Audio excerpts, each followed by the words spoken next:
could have a little treadmill for your dog. So you can even stay where you are. It's when Attention on Randy! Randy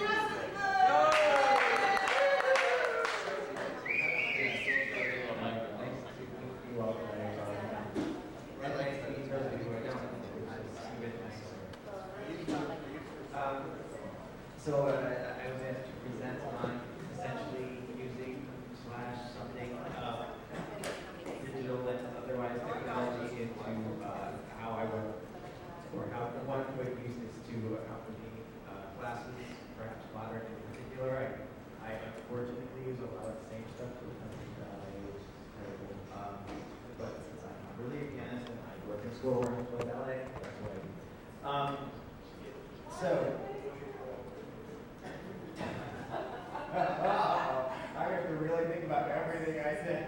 No, you know why? Is because when I see kick-ass real pianists play beautiful piano music that was created by a genius for that genre, I say that's how this should be.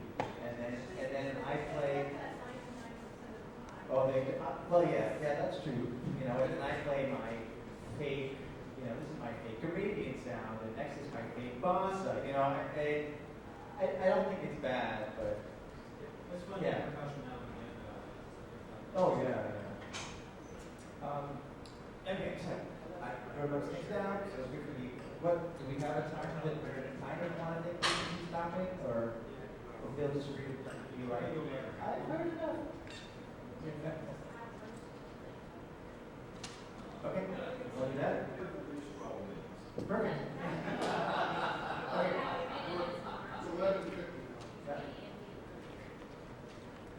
It's 10:50. Great. Okay, so here we go. I decided to look at this because I heard semantic arguments about technology is this or it is that, so I just decided to make my own definition for the purposes of this, which is things that plug in. So there you go. Technology as class accompaniment that from a scheduler's perspective. One of the things I get to do in life is I get to schedule other accompaniments. And just sort of a not fear-based thing. But as I've seen this happen over the years, I'm on my second job of scheduling accompaniments. Yes, sir. In reading that green sheet in our folder, one of the, this was like the first commandment. Oh, wait, I just got the folder. Oh. Yeah. The first commandment for you was thou shalt not follow musicians and dance by and so just, you know. Okay, I won't. That's perfectly fine. I'll say dance musicians. I actually think that's, honestly, in all seriousness, if we're going to go there, I actually think that's a fear-based thing. You know what I mean? It's like, I know what I am. Like, if you're going to call me an accompanist or a musician, like in my school, I'm called a dance musician. And when I write stuff to other people, I write I'm a music director of dance because it sounds on a piece of paper like I'm more important, you know? But whatever, but okay, I won't say accompanist. When I schedule dance musicians, something that I've noticed over the years is, I mean, most of us, if not all of us here, have a degree of security and have carved a niche for ourselves through many different things. So this might, if you wish to take it that way,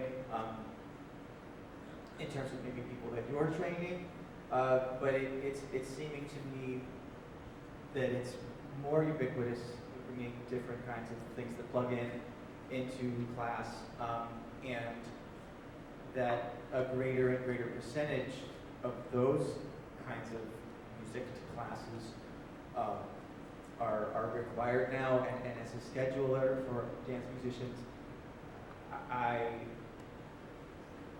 am having a harder and harder time programming people who just play piano or percussion or something like that. And you know, I have to look at the schedule and I know what all these teachers want, blah blah blah. And it's actually hard for me to have somebody who just plays percussion because this person likes them and this person likes them, but I can't put them in this and this and this and this because these people, a bunch of people want people who cross over. And I guess I'm in the camp now of saying the most employable person is the person who crosses over. because I have some people who are just going to bring their laptop and their speaker and maybe a bag full of harmonicas, and that's not enough either, but it's close. And certainly that happens all the time where the player who brings the laptop and is doing their, loops and sort of contemporary, more intelligent than house, but house-ish stuff. And then I get an email from the teacher 10 minutes after the class, I want that guy for the whole rest of this semester.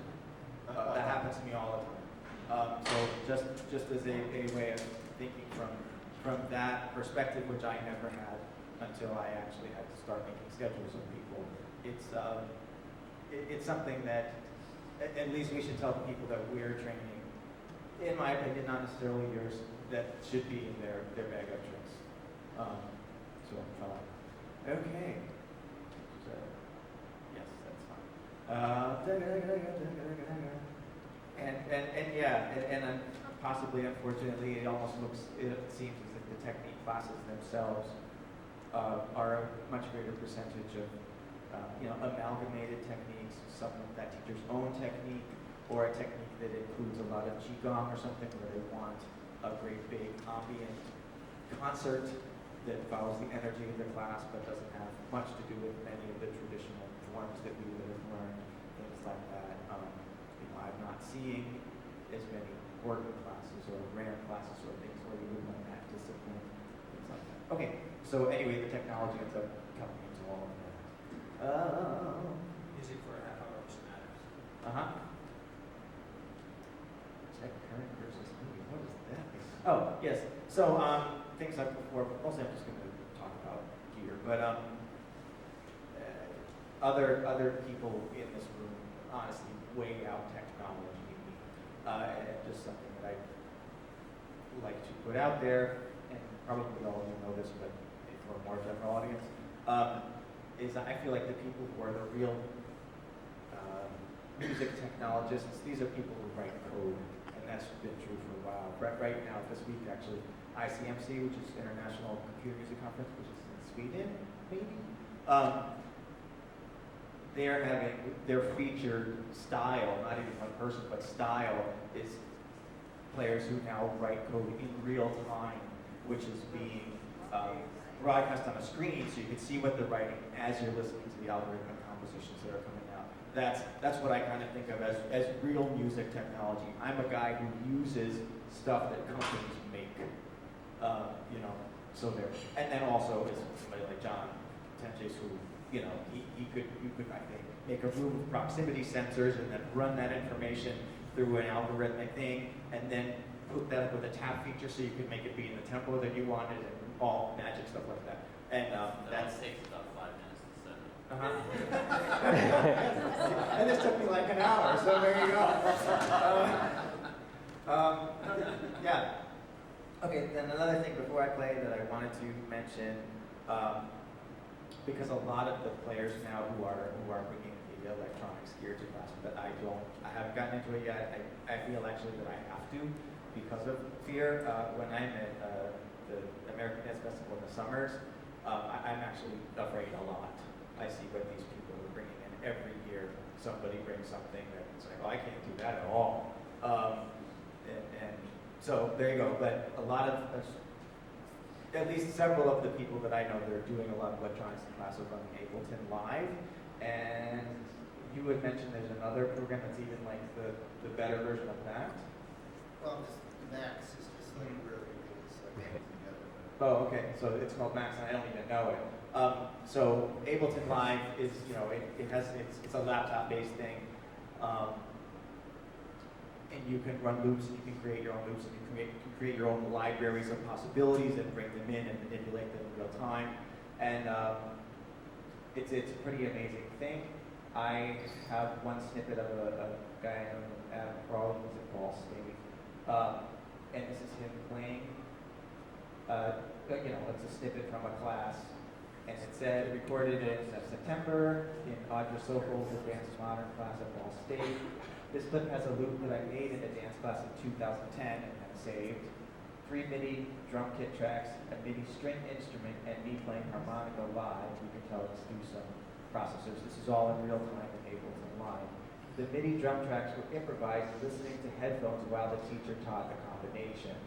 So while she's teaching it, the parts of it that she's doing in some kind of tempo, he's sitting there on this little big keyboard and improvising the tracks, making that. So by the time she says 5, 6, 7, 8, he's got that all lined up. So it's that hands-on friendly. And so the other thing that impresses me about Ableton Live from the people that I've seen versus other people is everybody doesn't sound the same. With a lot of other stuff, like for instance, John Osborne, I don't know how many of you know him, he has a lot of the same gear that I have, and you can tell that when you hear us. So with Ableton, a lot of people do end up bringing in real percussion, loopy-oriented things, and a lot of teachers like that. But you could also do it with, as noise sculpture, as bouncing between different sessions of noise sculpture. It's pretty versatile. But then I'll talk about it. But I want to know.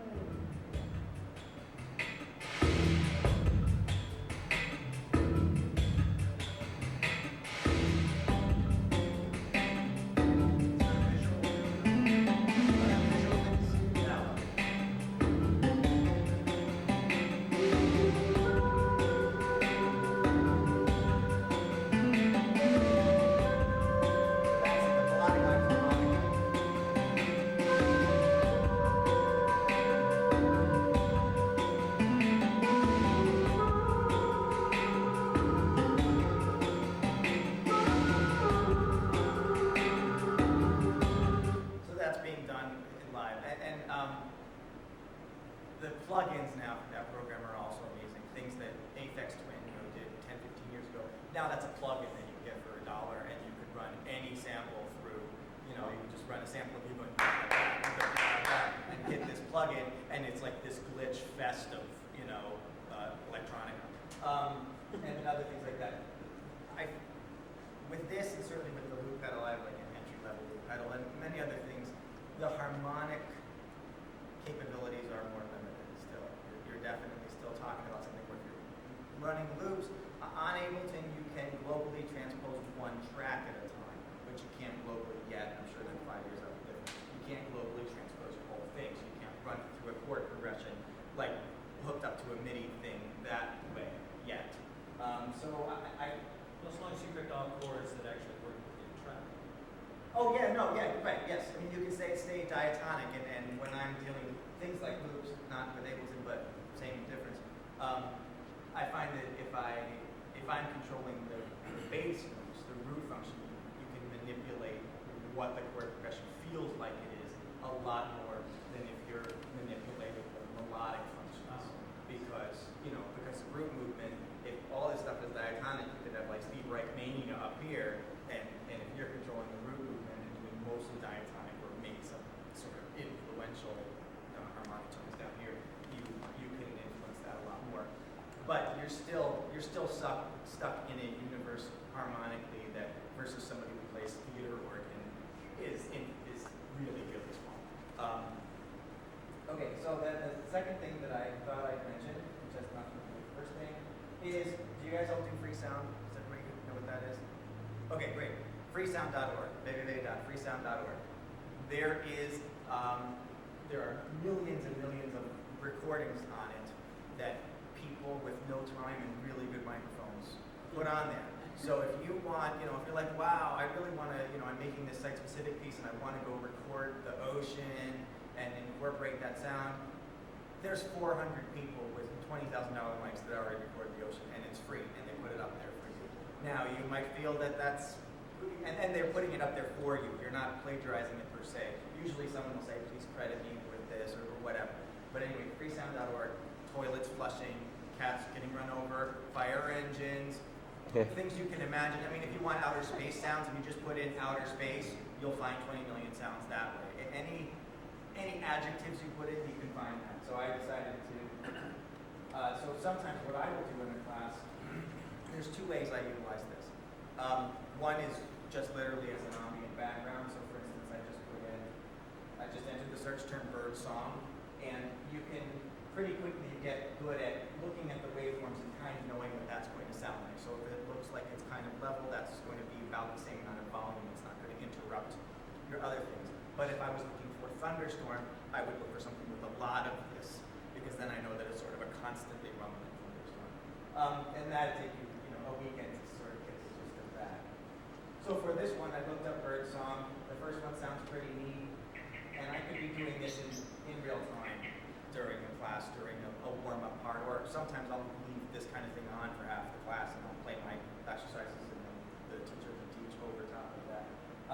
And the super cool thing about Freesound is this doesn't work on your phone. You can do one sound at a time on the phone, but on your laptop, I don't know why, you can play all the sounds and you can loop them without logging in, without downloading any, just streaming it. So first, I'll play this first sample, and I'll hit this little doodad loop guy, and now that will play for the next forever.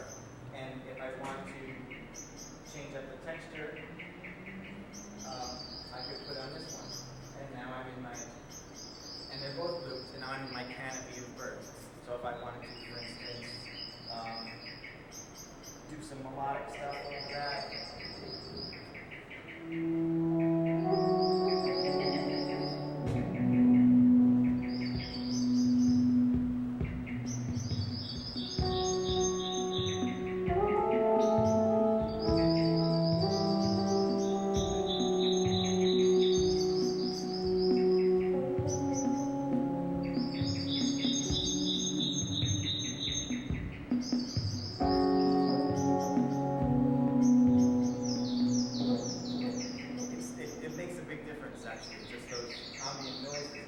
The other way that I like to stream Freesound is since you can loop as many of those as you want and take them in and out at will, you're essentially, sort of the ringmaster of a sound collage. What did I pick? I picked another one that was neat. I tried it in my hotel room just so I could pick something really lame, and now do I even know? Oh, I put in singing bowl. For those that singing bowl, but you're just as likely to come up with somebody yodeling in a bowl. But so then, which would be good. So I'm going to do that, and I'll just randomly, and I didn't actually practice this. Randomly put this in and out, and I would be using this. I mean, I could do it as a metered thing because I would just set that laptop here. I might swap over there for a second. But you could do it as a metered thing. At least where I'm coming from, it's still a good idea to have some actual instruments. One, because I think they're much more expressive. There's nothing I can do on a computer, that's as expressive as, you know what I mean? Like, there's still a lot more to this. It's possible, it's just easier. Yes, that's true, but maybe it's not possible for me. No, yeah, you're right. I'm not Also, saying I that. would argue that an acoustic sound is always going to sound different. That's something we recorded on. So Oh, yeah, that's right. That's definitely true. it's going to have a different feeling. Yeah, of course it is. I mean, maybe if you had like some incredible multi-speaker setup, you could close, Well, but it would be insane. I mean, the but- microphones would have to be just like totally high end and then be on top of it. Yeah, no, you're absolutely right. When I'm dealing with electronics, I'm attempting, and when I'm in class, there's a lot of compromise. I mean, because you're in class, you're by yourself, you suddenly want to, Japanese gamelan would be cool for this, and then I take out this thing and I'm playing the fake Japanese gamelan patch. And that doesn't sound jack as good as a Japanese gamelan, but I can do that right then. But in general, in a non-compromising environment, which doesn't exist, I would never want electronic things to sound like acoustic instruments. I'd want them to sound like electronic things. When I get a commission for a piece, I don't know if I have to, but I don't think I ever have. It's very important to me that if they want a recording, that it's not a recording of a piano and a violin, because then they should have a pianist and a violinist. So if they want to rewrite something as a recording, it has to have some element that couldn't actually be done by a person live. But anyway, that's a more. So I'm gonna mess around with the singing bowl thing for 30 seconds. See what happens.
sorry, I did some ooh stuff through this over top of that.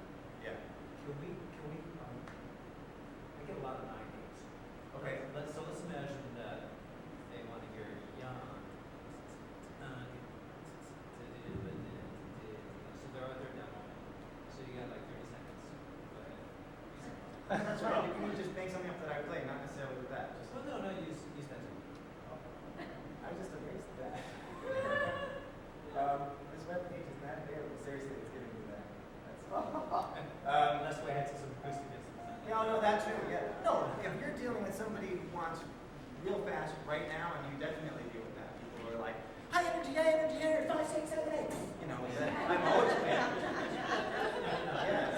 Yeah. I mean, you definitely see the guys who just bring electronics struggle with that kind of thing. And they're like, wait, stop, you have to say the tempo over 3 minutes so I can hit the top button. You know, that doesn't work for everybody. Definitely not. But let's assume that the bird song was still going and you want to know anything. Yeah. Okay. I don't know. I got some features that's about 80% of the time. It's like compounded Graves' disease. So what's the deal? Numbers. I get it. Well, actually, you can hear 1, 2, 3, 4.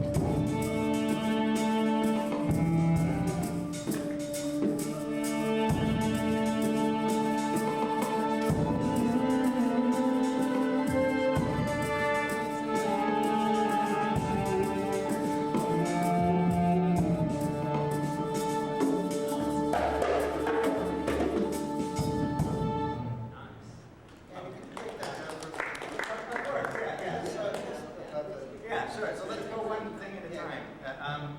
So the newest addition to my bringing too much stuff is an iPad and this Alesis IO dock. And as from what other people tell me, this one is better. But the thing that's not better about it is it only fits iPad 1, 2, and 3. So I'm sure Alesis is making something new that they can charge you more for. But the limitations with this piece of gear is actually what the iPad can do, not what the piece of gear can do. Because it has 2 XLR or quarter-inch ins, it's got a gazillion ins and outs, it's got MIDI in, it's got USB, it's got MIDI out, it's got headphones out, so it's not, and it's got stereo out. So that's leave your iPad in. yeah, you just slide it in. Yeah, you just. So what I found out, and they didn't trick me, they told me this before I bought it, but what I found out is that the iPad, what I wanted to do ultimately was eliminate a lot of other stuff and have maybe like 4 iPhone-sized windows open that I could generate the sound here and put effects on it here and loop it here and make it big and small and do all that stuff. It's not going to do that. In fact, most apps won't even take more than 1 input. So for instance, I couldn't run this microphone and a guitar into the same app at the same time. A couple will, but most won't even do that. That's kind of the state of technology of the iPad-based stuff. A laptop is still going to do way, way more for you. However, I like this. The reason that I got it, the single biggest reason was this app, and I'll turn out all the other stuff off. This app is called Thumb Jam. John Hanks showed it to me, and it's it's like $5. Cost effectiveness wise, the iPad is awesome. Because it was I think $300 versus I don't know, $2,000 or something nutty. Then the dock I think was another $200, which you could get a cheaper dock that's pretty good. Didn't you guys deal with Dan Van Hamagen at Sweetwater? He's a great guy, and he tells you the truth. Calls me regularly. Oh, does he? He sends me emails, at least he doesn't call me. But, I mean, if I call him and ask him something, even if it's pretty clear that I'm not going to buy it from him, he's still cool about it. Van Amegen, Dan Van Amegen. I bought something from that. Oh, yeah, So now- I always suggest it. Michael Harford buys it from him, and then they don't because they have their own guy who finds it. But anyway, so this thing is called Thumb Jam, and it's made for two things. One is you can play with your fingers and you can set up different scales. Actually, on that thing I just did for you, Tigger, I should have put it on a chromatic scale, which I did not, but that's okay. I usually leave it on chromatic, but you can have, there's hundreds of scales in there, probably some of them are microtonal and things like that. So then you can play with your finger, which is why it's called Thumb Jam. And it has many, many, many sounds built in. You can create your own and save them as samples. You can download more. There's bajillions as downloadable. And I think they're all free, but maybe not. You can change the octave of them, things like that. Yeah, sure. That's the cello sound. So this would be a couple that I've modified, not necessarily made, but Rhodes delay I like. It's a Rhodes sound has delay. But why I had to have this thing is because for my whole life I've been looking for real-time pitch to MIDI conversion. Real-time what? Pitch to MIDI conversion. So that whatever you put in a mic, if you sing it or if you play the saxophone in it or whatever, it gets converted to MIDI information. It's still not a perfect thing. It's fairly temperamental. And there are some sounds that work horribly with the microphone. They just don't, they're not going to track what you do.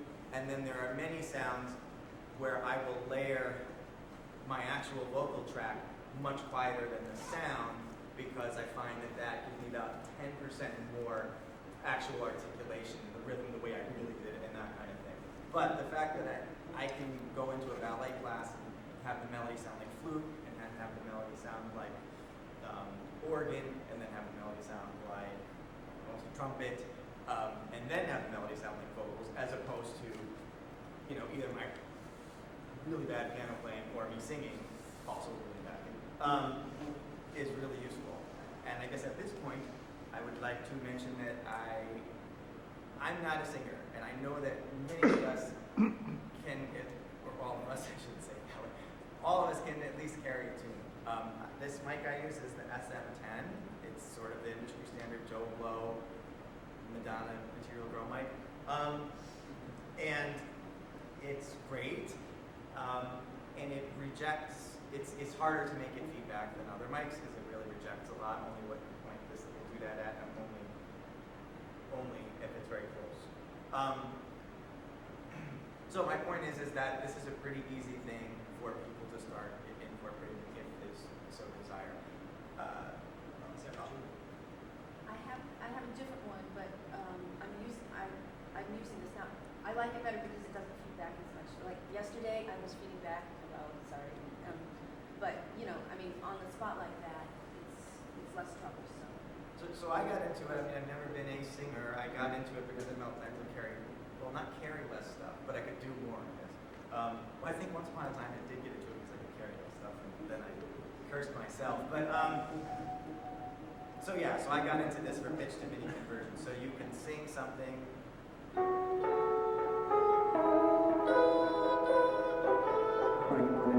Is there latency there, or is that delay? There's not much latency in this. Here's a sound that you can hear the latency. Well, here's a good sound, for instance. It's a trumpet sound. And I haven't experimented enough with making my own sounds because, I don't always want to, like I said a minute ago, I don't want to copy a trumpet per se, but say like I'm about to. The trumpet sounds pretty good.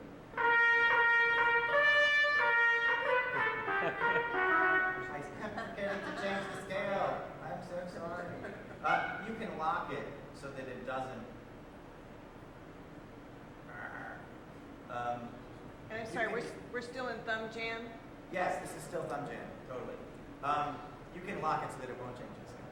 When you say lock it so it doesn't change the scale, does that mean if you sing a note that's not on the scale? No, I'm sorry. No, it doesn't mean that at all. What I'm saying is right now, what I just did is I had it set up to chromatic. When I was just singing 30 seconds ago and it wasn't singing the pitches that I was singing, that's because I had it set up to minor blues. So right now, if I change, it's kind of silly. Maybe I could change it in the preset presets, I don't know. But I have to remember, bam, to hit that before I change the sound. And now it'll stay on that until I turn the iPad off. But I didn't. Is there a setting that will just simply let you do your best to sing in tune and your microtonal if you want? So I can open Yes, the setting? yes. Different patches. It has sort of a theremin patch, and that's preset that way. I'm sure I could mess around with it, which I haven't done. I tend to pitch correct a lot because I mean it depends what I'm going for. But I mean when I'm going for playing something melodic that's tonal and modal, I end up doing that a lot. So I don't investigate that much. But yeah, there are some patches that are preset that way, like theremin patch and things like that. And then I'm sure I could. Change your presets. Yeah. Sorry. Yes. I can fall into these conversations about software for hours. Okay. It's like candy, and I love all that. So I want to take a step back. So I'm purposefully. Great. So one of my favorite quotes from the 2007 conference was from Chris Cherry, who said, "You know, I really like B sections." And the thing about loop-driven software is that it's built around accumulation and pullback and things like that. That's true. And I use Ableton Live, and in the moment, and a B section isn't just you stop. Right. It is new material Right. that is different and But what how do you navigate that? In Ableton, because it's not my bag honestly, but what I know about it from what I've seen other people demonstrate is that yeah, you can have a completely different section and you switch between them. Across the clip view, there's like, Section. But you really no. Oh, In clip view, if you hit the mark on the side, rather than firing clips all over your field, scene. Yeah. Scene, which will be, I mean, you know this from Ableton. You hit the scene view and A section ends and B section begins. So you have to navigate it by having. But if you're constructing your cells 30 seconds before the combination, Right. you are reorganizing your cells. You're not creating. Well, you're doing I mean, yes. First of all, with this thing, you're absolutely right. I don't think that's the mecca at all, and I don't think Ableton is either. That's kind of what I was getting at, or something I was sort of getting about when I said that the harmonic language aspects of those are still pretty limited. I think Ableton comes a little closer than anything else that I've personally seen, but yes, you can set up a different scene in it, and you could have that preset if you want, or you could do the very best that you can to not have it preset, and leave some aspects of it not preset. And no, that's definitely a beast. Yeah, and I'm not even asking for a defense of it. I'm just saying that it's good at what it does really Oh, well. yeah, no, I but completely but agree. it's very subtle about the way you think about how you compose. Yeah.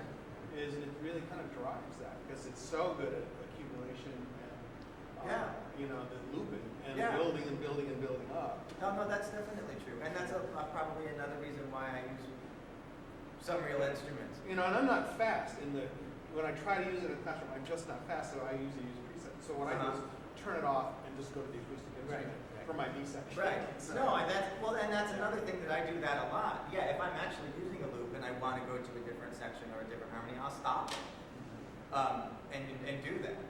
That's a good thing. Yeah. Because I mean, it shakes up the environment. What I get scared of with so much sound is the mesmerizing effect where nobody's listening anymore. uh-huh. So if you can drop it out and still Oh, yeah. move forward, Yeah. it's really important. Yeah, that's There's one guy who does this stuff a lot in Purchase, and I guess one of the ways he solved what you're talking about is he just has whatever program he's using, he should be here because he does love it. But he's got a mixing board, so he's got all this stuff synchronized, he's got all these loops, and then they'll just fade out one loop, fade in another for every second. yeah. And they're all tempos. Nice. Yeah, I generally don't use a mixer unless I really have to, which is very rarely. And yeah, because it's more gear. It would be a great idea because I could pick and choose. I could have any one of my things on an effects send instead of having, right now this is just running through that. This is just running through that. But yeah. So where I was with this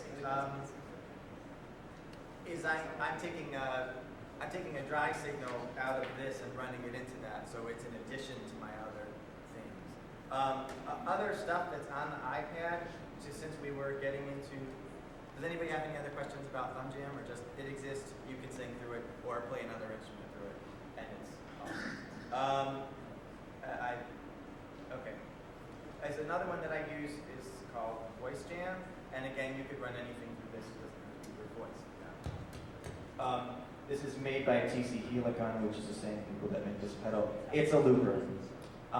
It does some other interesting things. It has the drawbacks that most loopers have, but it does some other interesting things in that each one of these little circles you can change, and then you can bounce between them. So you could set up something here in this circle as your first thing. Yes? Yeah. Yeah, right. Okay, what you're hearing right now is coming out of my face. Is actually just straight through this. I turn these things off. This just going right from here to the end. Yeah, so you're not hearing anything else. So the Alesis. No, I mean I just have it off.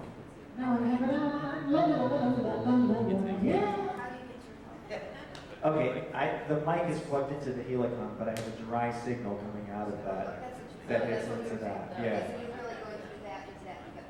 Well, yes, but it's not being processed in any way. What goes into here? Yeah. So, for instance, you can. So I'll mess around with that for a minute. So you can do a couple of cool features. One is that you can save a bunch of different loops and bounce between them, or you can take one and drag it to another and add to it, and then you have your original, less adulterated one. And then you could drag that over here and like make it the 4 chord, and then you could do different things like that. Yeah, okay, so here we go.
You can set it up to have different, if you're smarter than I just was, you could do somewhat different harmonic functions, especially if you set the first thing up as a non-pitched loop, then you could be playing, and you have to be making judgment calls as you're watching them choreograph the exercise.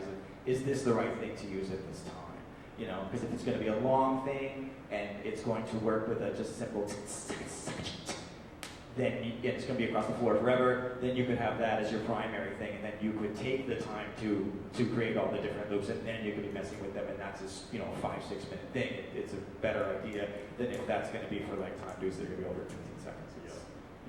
Doesn't work. Yes? So does that make your loop station obsolete? It's a different. The short answer is yes, but it's a different piece of gear. I don't do the same things with them. And more importantly, going back to what I said before, this thing won't do that and something else at the same time. So whatever I want to have going on with that, it's only that. But yeah, this is certainly a better looper than that is. Now, one thing about the I/O dock with only this program, as far as I can tell, is that you get these little artifact pops and clicks. when I bring this to Europe and plug it in, you don't get that. It doesn't do that with the 220, and it only does that with the TC Helicon Voice Live and only on the 110 power. So, but yeah, that's annoying. And you can set it up top reverb and stuff, and then it's sort of like, it's almost cool, you know? Any further decision about that versus the Yes? loop station down there? Is it about upper body, lower body? You want to be able to keep your hands going? Yeah, sure. I mean, I have so much stuff, but in ways it's all limited too, because it only, you know, this is right now, this goes through that, which goes through that, which goes, you know, I mean, I'm just making different decisions based on the different stuff I happen to know I have around me, and I think that's always the case, yeah. Okay, so then, there are other things in there. You know, I have the ambient generators, boom and trope, and sound drop, and things like that. Should I go on though? Yes. Okay, so now this is off. I'm so sorry. So anyway, let's go to the next piece of gear, which is the TC Helicon Voice Live on the floor thing. And sometimes I run other things through this, things through a microphone. With this particular piece of equipment, more than others, they have engineered to work better with actual vocals through a mic than other things. If you run a recorder through a mic into it, some of the things will sound quite nice and some of them will sound steamy. So yeah, it's the TC Helicon Voice Live. Claudia actually has the newer version of this, which I understand is a lot nicer. This one is 6 or 7 years old now. So mostly it does a lot of things. Mostly what I use it for is pitch manipulation. So either smart harmonization, it has smart harmonization in 2 forms. One, you can add, maybe 3 forms. One, you can add a static harmony to it, so no matter what I sing, it'll play my real voice plus the notes in the D major triad or whatever I put in. In another version, it has something called, well, I think they're both smart harmonization, but in another version, D major, I can program to be in that key. So if I sing the F sharp, it's gonna sing a 4-part D major chord. If I sing a non-harmonic tone, it has a preset way that it's gonna deal with that. So for instance, the first patch happens to be in D major, so I will show you that without any other effects. And you can decide how much pitch correction you want. So you know, for me who's not really a singer, just using a mic to control things, I generally use quite a bit of pitch correction because I want that sound to play.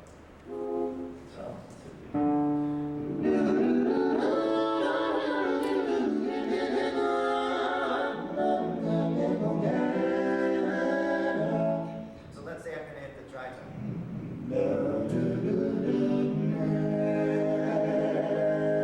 Sounds like a 5-5 chord, right? Is that what that is? Super jazz harmony guy? Sing it out like, whoa! Yeah, so, yeah. And then that, you can run that to your Joe Blow loop pedal, you know.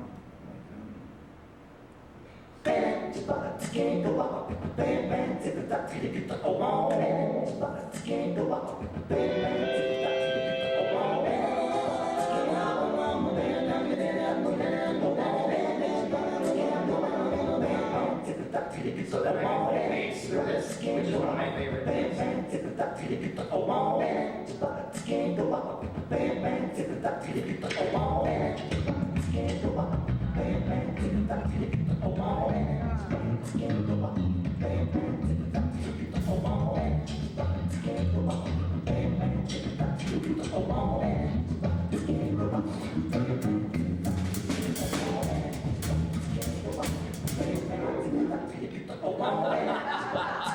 Honestly, that I don't use well.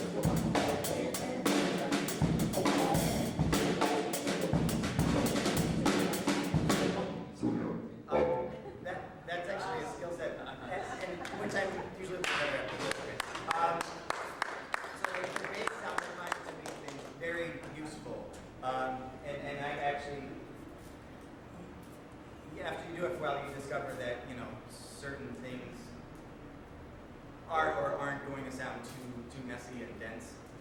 Yes?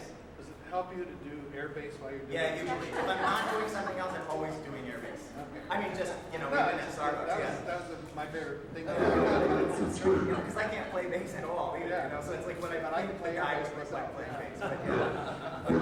Like the bass parts. You can move on your forward. You can play other things and it's very nice of it.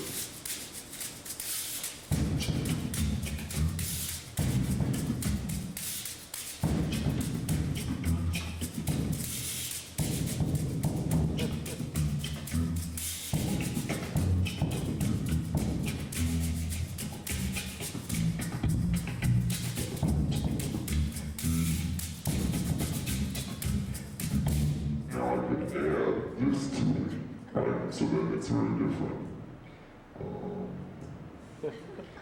I'll do that. So let's see what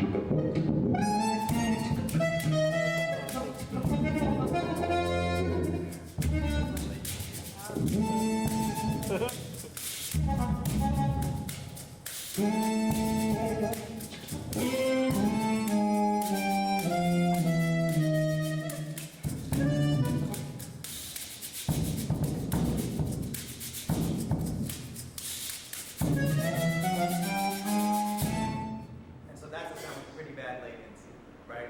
That accordion sound. Some would be less bad. Maybe Rhodes would be Or less. just has a slow attack. Yeah, that's true. That means constantly trying to figure out where you are.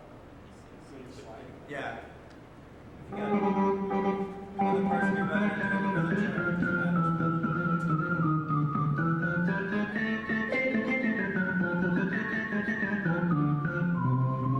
That would have been a better sound. Okay, so let's turn this off. Yes. Okay, Go ahead. I'm sorry, you have to slow down just a little bit. No, no, wait, no, that's what we're. All right. So, is your keyboard plugged into the Helicon? Keyboard's not at all right now. Okay. It So- could be. So you are setting up your keys by pressing on the, you're presetting those, the keys, or are you? I know which patches are in which keys. You can change them, but that's, you can actually do that on the fly to a degree. And then they're turned running through this. No, the only thing running through that is the dry signal of my voice. So it's a signal path from the microphone through the iPad to the Helicon? No, I just have a dry out on the Helicon. So I plugged the mic into the Helicon, but it's got a mic free out or whatever it's called. Yeah. Okay, but there is a way to send your keyboard into that and set your. Yes, you can MIDI this keyboard or any keyboard to the TC Helicon, which enables you to do two things. It enables you to write new patches faster, and it enables you, which I'm sorry I didn't think of it, and all I would have needed was a little bit. You can use it like a vocoder. Do you know what that is? So you can be playing your, you know, and it'll be doing those notes with the phonics of your voice. Yeah. But so other sounds, these are dry sounds now in the Helicon. This is called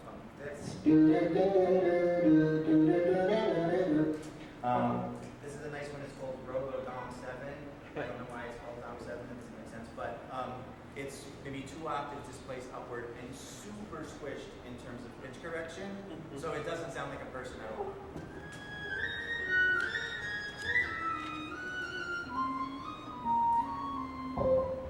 What was that one? It's called Robo Dom 7. The one that I'll play that I programmed, this is one of those ones where you're just playing, where it's playing back a particular chord, the same chord all the time, and then whatever your voice does, it puts that in there. But so this the pitch is F sharp suspended 2. I think it's just that. So that's.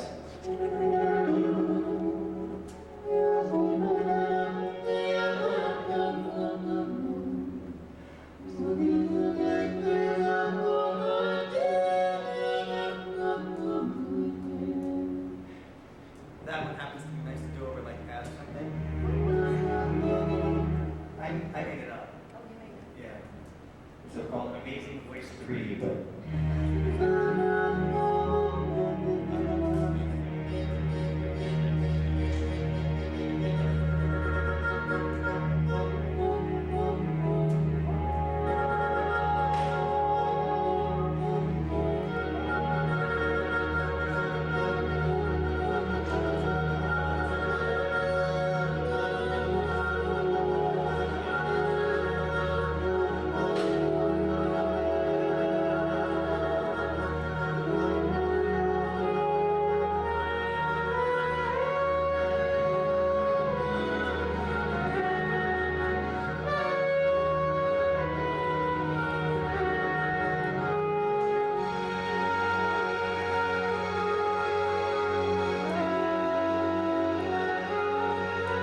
yeah, that's the TCP electron. The next thing I'm running it through. You can set them up any way you want to put one thing before another, or a lot of times when I have even more cables than this, I'll run a signal through an effects processor and then a parallel drive signal from any given device into the amp. This amp is the Roland KC550. I highly recommend it. It weighs a lot, which sucks. Otherwise, for an amp to bring to classes and things like that, it sounds better than most other I've heard. Plus, it has this kick-ass feature where you can daisy chain two of them together to be in stereo, and it's actually a pretty good monitoring system.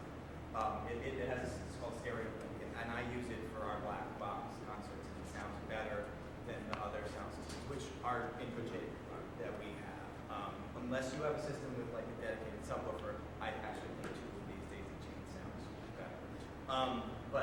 But compared to other amps I see people bring, not that there's no other radio, I'm sure there is. This one sounds pretty good. It handles a lot. It has 4 stereo inputs, so if you really need it, it has 8 inputs. You can tweak them. It has a headphone out. You can send dedicated signal just to headphones if you want. What's driving the looping? What I just did was this. Just talk about the hardware you're using. Yeah, what I just did was this is the entry-level Boss loop pedal. And then I basically used it in 2 ways. One is to make an actual loop like I stinkily did 5 minutes ago. And then the other is you can make much longer ambient. It's all foot trigger.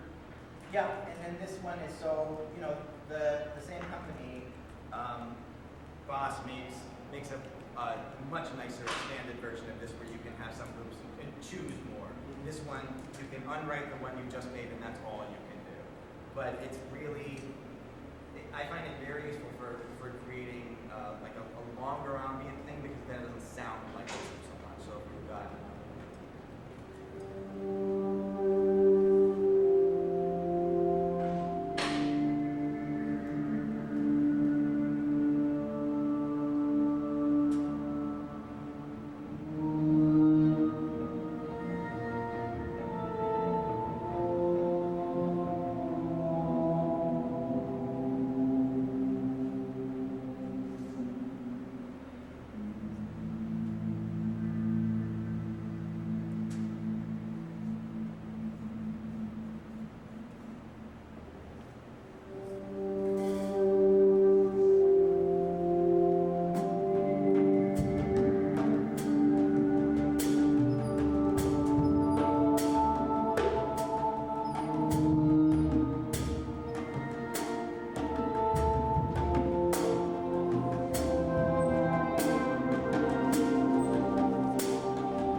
somebody asked before why would I have this loop and that, so I make a loop while I had this long on.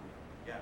I'm familiar with that loop pedal. I know you can't, you have to hit it at the right time if you're doing a time loop so that it actually is in tempo. Do you have maybe the one on the iPad? Does it actually, like, if you wanted to correct it into the correct rhythm or anything? This one doesn't. No, I think that's also another Ableton Live thing with the tap feature that you can, if you want to do the exact same thing but just do it 5 clicks higher, these don't do that at all. And I have teachers ask me that, like, oh, let's just speed it up. I'm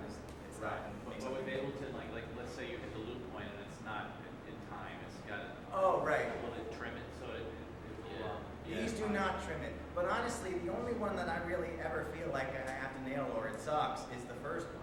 Right. Because, yeah, I will purposely hit it, 2 beats too soon when I'm doing a subsequent one because I want to. The asymmetry. Oh, yeah, or whatever. But I mean, it's gonna sound. I just didn't know if technology In existed live, to in like live, you actually- said the quantization level that you wanted to do that. Yeah, these don't have that feature at all. No, actually, they don't. Some other things in here too. I actually think Thumb Jam has. I know it has a looper in it, and I think there's one. And we'll make it into I never use it because it's a pain in the ass and it makes mistakes. Yes. So, this is a wonderful setup, and there's all these nested skills. You also have to track the routing of your equipment. Yeah. And you've designed all that, and you've accumulated all this energy, so you're presenting it to us as after the fact in terms of your accumulation of knowledge. So there's an assumption here that there was a pre-technological Andy Hassan. And Yes. so what would be useful to me, I play with a lot of this stuff, but like individually, or just use it in a studio, or I get the thing I want out of it, and then I go. But I don't do it in a performance environment, which is a very different thing. Sure. Maybe not, you don't have to do it now, but it would be really useful for you to articulate the state of your path towards where you are now and or stages of development. Like, for example, for me, I would probably start with the loop box, because I just want to get used to it and getting used to that, and then start adding Yeah. things to it. But articulating a path to where you are now would be really helpful Sure. and comforting. Sure. Oh, sure. You No, get overwhelmed. yeah, sure. We're all looking at where the wires are plugged in, we're taking pictures, we're all. Right. I guess the path to where I am now is could be anybody's path to get one thing at a time. Do what you can already do, and whatever that means, and get one thing at a time. And just don't try to, because I know people do this. They try to play a whole class or a whole week. Well, here's my new gadget, so I'm just gonna play the snot out of this, and it's gonna sound like ass for a week. You know what I mean? That doesn't make any sense to me. I get one thing at a time. I don't know. I got a mic with no anything on a stand, and then I got just an overdrive pedal, and then I got just this purple pedal. And don't think that you're gonna suddenly play the lion's share of your class with your new thing. I don't think that. Yeah. I'm sure. But I was curious about what was the order in which you accumulated? Okay, yeah, I got a mic, then I got the purple pedal, then I got the black pedal, then that, then that, then that. About the purple. No, I haven't. Purple, was that why you got it, or? Yes. Andy, why don't you play yourself through your It's like history? TQAT, I want it. Sorry? Why don't you play yourself through your history? Okay, seriously? Bring the machines in one at a time. I will do that. Yes, Richard. I remember him just dragging a conga into the Yes. class. For 10 years, I just played percussion. But first, tell us what the purple pedal is. Okay, sorry. Things, purple pedal. This is a Digitech VX400. This is, I think they make it for vocal. It says vocal on it, but one of my good friends who does a similar thing, he has one, he has the guitar version, it's actually better for vocals and guitar, and he runs a Fender Rhodes through it, and it's nicer. Who's the manufacturer? Oh, that's Digitech? And that's not that expensive of a piece of gear. I What does it do remember. for you? What is it? It does effects. It's a You can multi-effects everything else, processor. so why would you need it? Because more stuff, no, because it's a multi-effects processor. The Helicon has very limited effects. I mean, not in terms of talking about phaser and flanger and stutter and distortion and wah-wah and things like that. It's a multi-effects processor the same way a guitar multi-effects processor is. And honestly, I think, like for instance, her newer version of the Helicon has more effects, but this one has very few. It basically has reverb or not. And then all the pitch shift and stuff, which is why I like it. But so I'll take the black pedal off entirely, the TC Helicon, I'll turn this off, and then I'll just run you through my effects, a couple of them from the multi effects. So this one's called Vocal Delay, this is a delay less preference.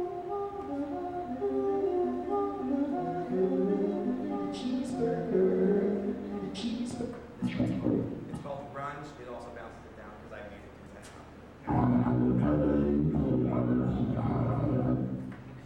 It's called Slapback. This is grunge, not slap, not bounce down. This is called Thick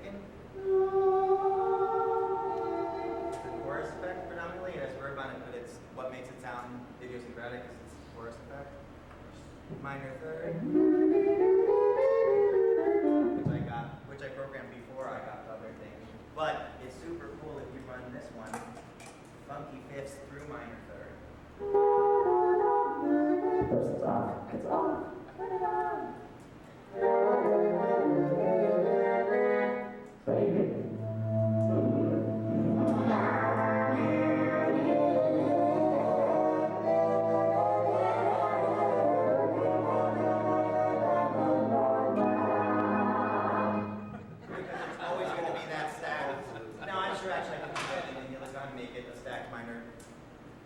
Minor seventh chord all the time, but So if you hadn't got used to that purple pedal, you might, if it started with the other one, you might not have. yeah, but I get very tired of the voice sounding like the voice, or my voice sounding like the voice. Like if I have to hear me again, you know. But this is called wah vocal. This is very useful.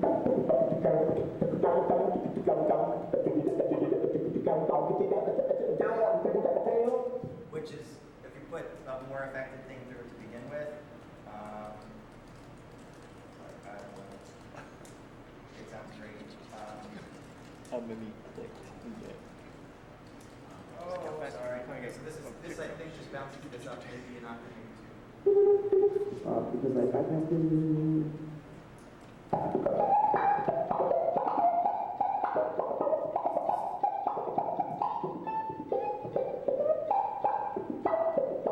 So you're on how they go? Like one chip chip, boom chip chip, hot chip chip.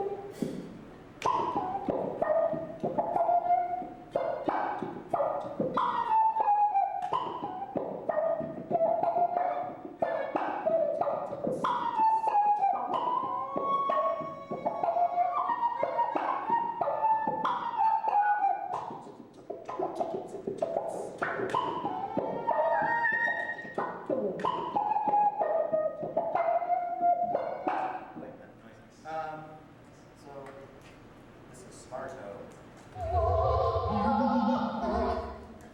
No, so this is I7th, which actually sounds like distortion. All it is up a minor 7, but for some reason, because the partials of the pitches so it's and if you run like a keyboard or something through it, because a lot of times I'll do that, it's very distorted. Fifth up, bass part. So yeah, it's a guitar-ish multi-effects processor. And I daisy chain them a lot. Sometimes I'll run, and I can put things in different order. Sometimes I'll run this thing through the loop pedal. That's a pretty convenient thing, especially for someone who you know is going to, this thing being the Roland Pansonic little piano drum caddy thing. I don't have that running through the loop pedal. That's actually something I unplug and replug, so therefore I would not do that in the class. But it's very, to make this a loop. And then add this over it. Or whatever, the basic drum stuff. Yes. From that, Yes. into Helicon, into the football, into this, out of the, how many outs do you have? And then you're sending it, you're also sending the Helicon into a, it's all logistics. Yeah. Then you're sending it into the station. How many outs do you have in that Helicon, or you? The Helicon has one stereo out, but right now I'm only using one of them, and it's running right through this. So I either have to. No, it's not. The Helicon has a bypass signal out, and that's running into this. That's going into the iPad. So what's going into the iPad is not affected. Is this microphone, but through no effects or pitch correction or anything like that. And then I'm running the vocal machine here through the loop pedal today. Is it coming out of the Helicon? No, it's coming out of the X400. Because I have found that running it through the effects pre-pitch craziness sounds worse than running it through the pitch craziness pre-effects. That's why. Yeah. Okay, so how are we on time, seriously? I asked you about the iPad. Yes. That little thing right there. Oh yeah, I didn't use that. The iPad sounds for the thumb jam, like this sound is an on. This one's called trombone. I think it sounds like a sort of Rick Whitney French horn, but they're all very clean, and I have not. There are effects in this program, reverb, delay. I haven't found any effects that are really dirty. So the first effect I ever got was this guitar distortion pedal. So sometimes I will run that, the thumb jam things through that. Running a mic through the distortion pedal tends to feedback very easily, but this won't feedback at all because it's not, what you're inputting into it isn't what's coming out of the speaker. So yeah, so.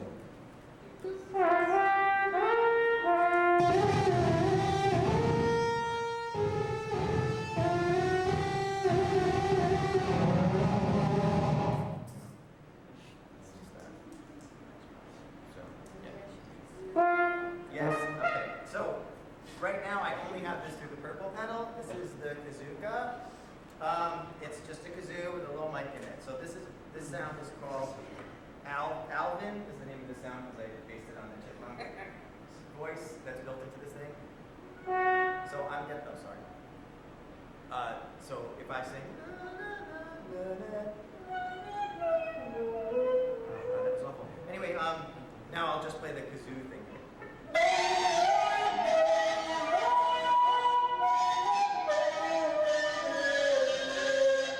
It's just a way to alter your initial signal a little, so it sounds a little more distorted and a little less like a voice. It's good.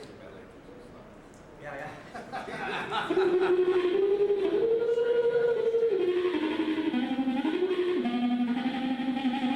So that's a strobe effect, and it doesn't, it's nice because it doesn't sound like. No, it comes that way. Yeah, you buy it. Yeah, like it. This is yes, you buy it. Oops, that's a fall part.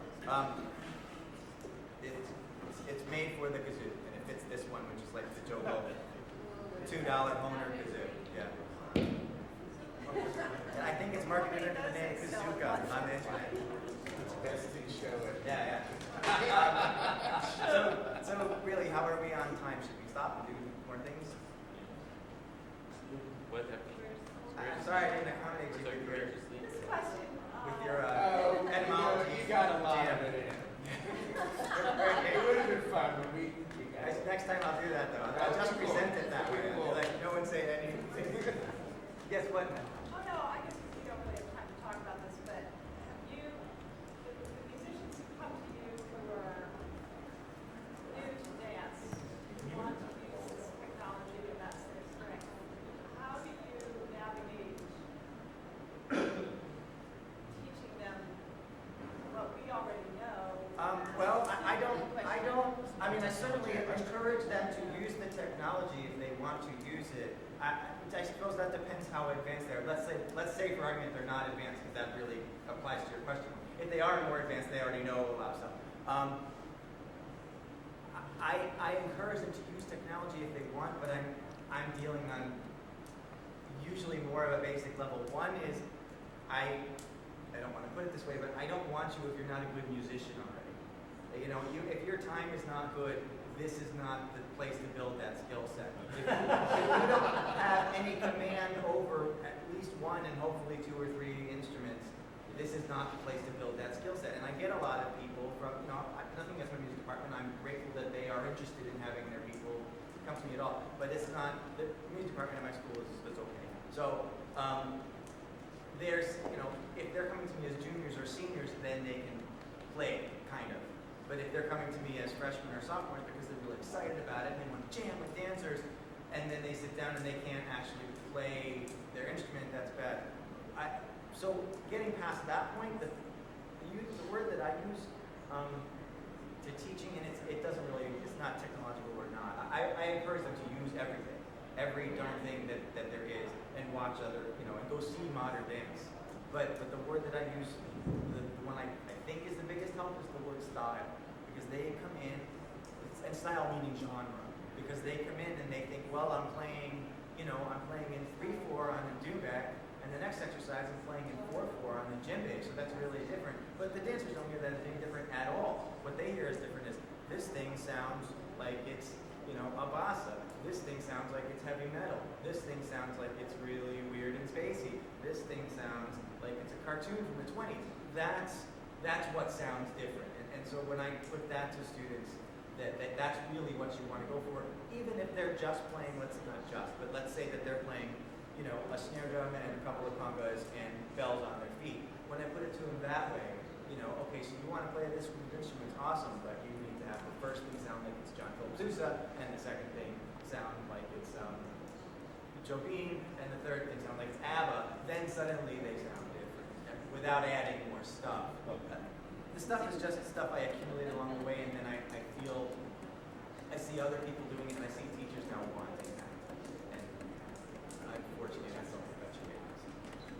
Can you talk about you probably look at a lot of, you get tempted by a lot of different things as you collect these wonderful options for yourself. You have too many choices for them. But do you ever get tempted about the sound banks, samples that exist in things you buy? Sure, I would love those things. But it's just anything that you're directed to more than other things for sounds, like sound. I don't know. I mean, I have reason, and I like a lot of the sounds in that, and that's not new at all. And I like the sounds I'm using since it's not new version aren't new either. Really, I mean, I have so little time, as I'm sure you do too, that just figuring out the 100 or so sounds that are in this is going to take me a year. You know, I love more sounds, and well, you know, I mean, I bought this keyboard. It was very nice when they bought it in '92 or whatever, but I probably used 10 sounds out of the 200 on this thing because the rest of them are like so cheesy and sound like when they were made. And and actually I tend to use an electric piano that just has, you know, the piano sound, the Rhodes sound, the vibraphone sound. You can get a sort of more mileage out of that than I get out of the synths, which have all these like hack trumpet patches. I was going to say one thing about, I have the new Helicon, and it has at least 200. I mean, I only got up to 200.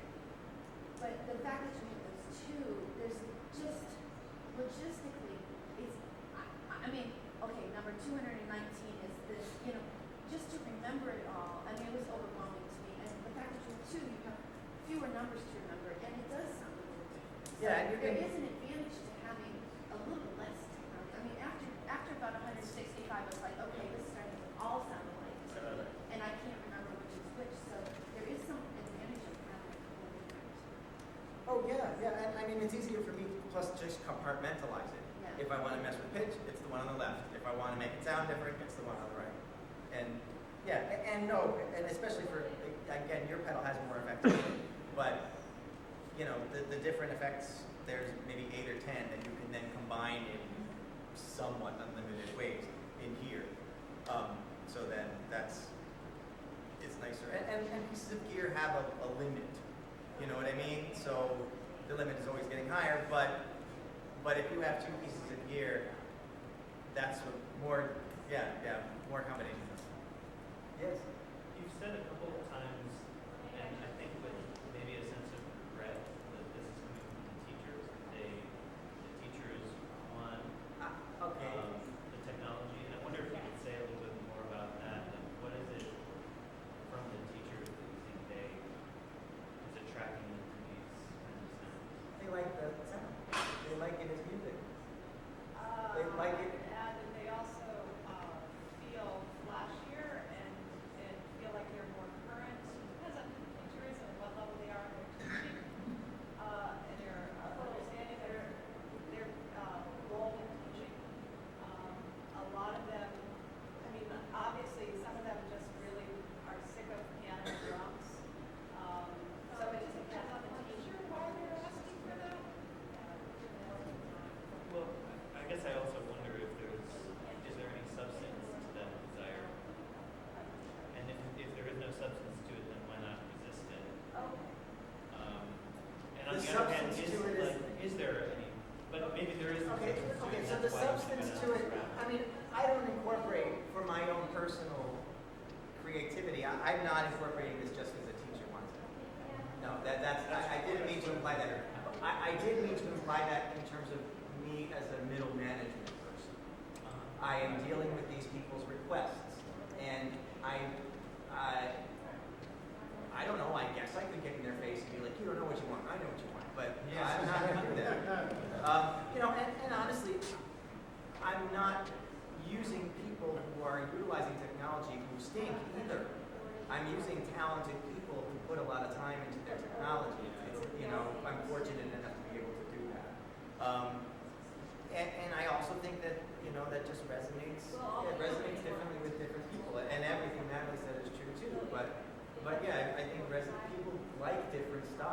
And I think that in the dance community, there are some people who consider it important for their audio to have an analytical quality that could be articulated by a music theorist. And there are some people who simply don't have that. They like it because they like it. It's useful to them because it is. They think their work looks good with this song. And they're not going to sit there and be like, but, Liszt's harmonic language is so much more advanced. Why don't we use that? They're just not going to do that. So that's part of it too. Like that first thing I played, I think Adam's great. I think he does a lot of good things that actually have analytical value. But people, the teachers like that guy because it sounds like electronic drum loops. And they're like, oh yeah, I want that. So when you take that one step further, when you take this out of this environment, when you're doing a commission for a dance music or something, you don't have to be in real time. Sure. How does that shift for you? Do you still use this setup, or do you get Everything's different. Yeah. So when I do a commission, I look at it as whatever percentage that commission requires of per scenario. So when that percentage is 5 or 0, that's wonderful. I'm doing what I want to do. It's very fulfilling. And when that percentage is 95 or 100, I'm doing what they want. And if that means, that means hiring a violinist to play, fake cello suites, that's what I'll do. And that would even go against my thing about. But what about when it's 5%? Okay, yeah, sure. Do I use this stuff? When you're composing? Sometimes. No, I like to be a composer that we can do whatever they want. And yeah, some of this is going to come in because I own this stuff and I know what to do with it. And I rarely am getting enough money to hire another person. I mean, you're so brilliant at combining it. It seems like it's a particular sound. So I was just curious if that feeds and loops in, and then on top of that. A little bit. And it does more as the years go by because this becomes more who I am. I spent more years being this than when I was in college and I was building my composing chops based on chamber music and other things that had nothing to do with this. But yeah, I mean, as the years go by, what I do every day, hundreds of thousands of hours doing that, does become more of my musical personality, whether I want it to or not. So I don't know. Yeah, I think it probably is coming out a little more, but also I feel just lately the way life has been going, people are now hiring me more to sound like I sound in class. I just get that vibe when I have discussions with them where it used to be more like we go have coffee and they're talking about, well, I'm thinking about the impact of really exploding, and then I would go do whatever I wanted to do for that, which wouldn't sound anything like my class stuff. But now people are more like, oh, I really like that thing you did when you saying that thing. Can you do that something like that? I'm like, okay, I can. So you're talking about obviously this is it's great what you do with these teachers. Love it, home warm. And have you run into some teachers who actually have confronted you about it because there's something about the electronic aspect that they don't like? I mean, I'm super accommodating. I think that's really important. So I don't know if people need to confront me. I mean, that sounds. I don't know. That's like have you had an nice experience of it's like, well, I don't want that repetitive thing that they're doing because it's a loop or something. Oh, or something sure. They're pointing out something that's caused by the technology that they're not. Sure. I don't know. It's not that often, if at all. But I would be like, great. I mean, I certainly have people. I think they're usually less blunt about what they don't want, and they usually say something like, "Can we have something else?" Or maybe, "Can we have something that's more?" I think I hear that more. We'd love to have teachers who give you positive suggestions. Yeah, that's nice. But and then some teachers they'll tell you up front, I like a lot of percussion, or it has to be melodic. Everything has to be melodic, and so. But yeah, I think usually they'll say something like, "Can it sound more?" And then there's some really cinematic word that I don't know what that means, more underwater, more flowing. Okay, I guess that means I won't play that. But It's the one thing that teachers, because I get feedback from teachers sometimes because our guy he's the only guy who's using it. He's been developing this, like you have, at least repertoire with it. And I think the one thing I ever got, it wasn't from all the teachers, this one teacher said, I don't know when he plays those repetitive loops. She thought it was harder for him to, well, first of all, she thought it was a volume issue with that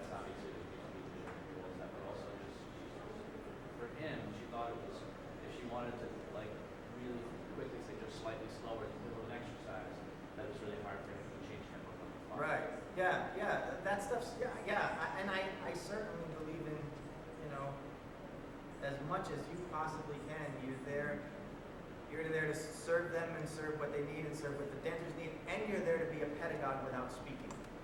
I feel that's very important, and that's actually, I have more of an issue with the teacher bringing an iPod to class because of that than I have because they put a musician out of work, but because they're teaching them what good music for dance is, they're teaching them what good music is, you know, and they're not putting on a track by George Crumb and then a track by Bach and then a track by James Brown and then a track by John Cage. You know, it's not like that. So and they're not exploring the audio-visual relationship, which is that's what you would contribute pedagogically to. Yeah. So, but I firmly believe that, you know, I'm there to bend over backwards to make the way they want to do their class a success. So if it meant that the electronics were a bad idea, then it's just not. But you haven't run into that very much, whether they want to use it. No, but I think also that has to do with the fact that I almost never bring just electronics. I would have to know that person really well and probably have my other stuff set up in another room. I just can't look at it right now to just bring electronics. Yeah, I want to reflect on my experience a little bit, kind of addressing this question. And I want to make sure I'm very clear the difference with both Natalie and Claudia because they have their own perspective. ADF was a particular environment. I was at American Dance Festival from 1992 to 2005, and I was very relevant as a pianist until about 2000. And every year, more and more of my colleagues brought in the gear. And I felt like I was going to be learning on the job, and it was not going to be my best self musically. I also didn't want a lot of gear. But ADF's environment was, you know, first of all, they're cheap. So they only rented upright pianos. You know, they didn't have dance studios. They were using dynamos and everything like that. It got slowly better. We didn't even have air conditioning. And so the pianos weren't going to sound great, and they were going to be quieter than the electronic. Right, that's true. But the faculty were, and so the musicians solved it for themselves by changing the environment and being aware of what was going on around them. But the other thing was that the faculty are also under pressure there to get, you know, because they're going back to New York and they need to have students want to take their classes when they go back to New York and all that stuff. So they're responding to student response to electronic music as well. And then, you know, the third rail of it all is the level of musical training that the dance teachers even have. And there was a massive population shift. You know, and I hate to sound like the old days were better, and I don't mean it, but ADF's brand was the multi-generational thing. You know, so my first year on the faculty meeting was Donald McHale, Lucas Hogan, and then, you know, their students and the students of them and all that. So they had the whole thing. And I think it really hit it later around 2004, where everybody there was nobody except for Jerry Houlihan who was of a certain generation, of a certain perspective. And so that all got wiped out. So it wasn't a gradual transition of the teachers. And so I think all of this came together in a very interesting way at ADF. And so I can't speak for your institution and school like that. So now, you know, the Peter principle pushed me out of playing class anyway. I got promoted out of what I can do best. And, but, you know, so now I go play the Lamone West and I play for ADT because they really like to hear the piano and I feel that's my best self and it's fun to do. But, you know, I'm always thinking that I can't criticize any of this until I do it. So I'm really interested in doing it. I need to find an environment where it's safe enough for me to figure it out. And ADF was not safe enough. No, we need to, this is wonderful, I hope we'll continue this conversation. We need to close this session. Thank you, Andy.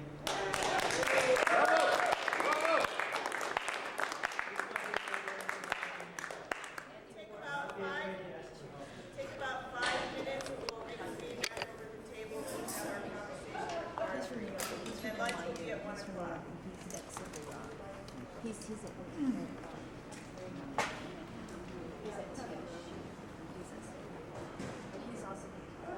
Thank you, man. Thank you. Cool. It was so grateful for me to see electronic voyages from a percussion perspective. that much money. It happens, you know, to do other stuff. I gotta talk to person. Yeah, I know. I'm so serious.